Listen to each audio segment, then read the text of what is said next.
গাজর ও মূলার যেমন আচার হয়, বেগুনেরও তেমনি আচার হয়। হ্যাঁ, সত্যি কথা বলছি।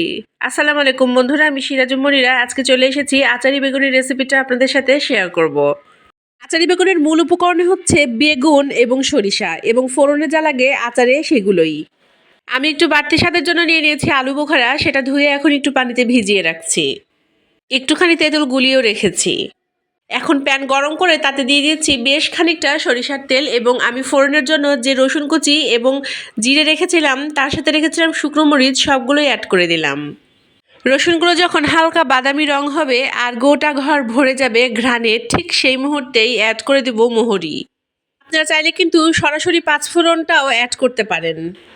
একটা টমেটো টুকরো করে রেখেছিলাম, এখন সেটা অ্যাড করে দিব এবং হালকা একটু ভেজে নেব। তারপরে অ্যাড করে দিব হাফ চামচ পরিমাণ আদা বাটা, 1 চামচ পরিমাণ জিরা বাটা এবং তার সাথে সরিষা বাটা। যে আলু বোখরাটা ভিজিয়ে রেখেছিলাম সেটা পানি সহ অ্যাড করে দিলাম, এবং মশলাটা হালকা একটু কষিয়ে নিতেই অ্যাড করে দিব কেটে রাখা বেগুন। বেগুন দিয়েই আমি হালকা একটু নেড়ে চেড়ে নেব। আপনি কতটুকু ঝাল খান তার উপরেই ডিপেন্ড করবে যে আপনি ঝাল কিভাবে অ্যাড করবেন। তবে যেহেতু এটা আচার, ঝাল, লবণ এবং মিষ্টি সব কিছুর টেক্সচারটাই যাতে পারফেক্ট থাকে সেদিক কিন্তু অবশ্যই খেয়াল রাখতে হবে।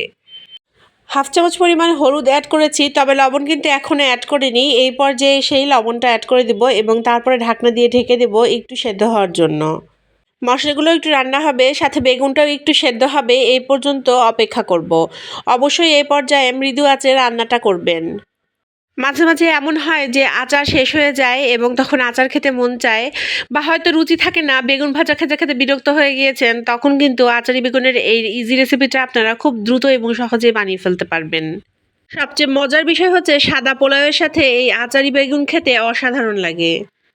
মশলার সাথে বেগুনটা খুব সুন্দর হয়ে কষানো হয়ে গিয়েছে, এই পর্যায়ে আমি পানি অ্যাড করে দিব এবং তারপরে আবারও কিছুক্ষণ রান্না করে নিব। যেহেতু সরিষা বাটা অ্যাড করা আছে, ঝোল একদম শুকিয়ে যাবে না, তাই পানিটা ঠিক সেভাবেই অ্যাড করব যে কতটুকু আমি ঝোল রাখতে চাই। যে কোনো রান্না যখন করতে যাব তখন খুব ভয় লাগে, কেননা প্রথমে গুছিয়ে নেওয়াটাই সবচেয়ে কঠিন কাজ। তারপরে যখন সব গোছানো হয়ে যায় তখন চটপট করে রান্নাটা হয়ে যায়, আর রান্না হতে দেখতে অনেক ভালো লাগে।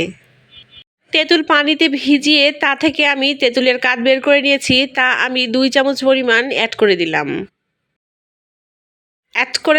1 চামচ পরিমাণ চিনি।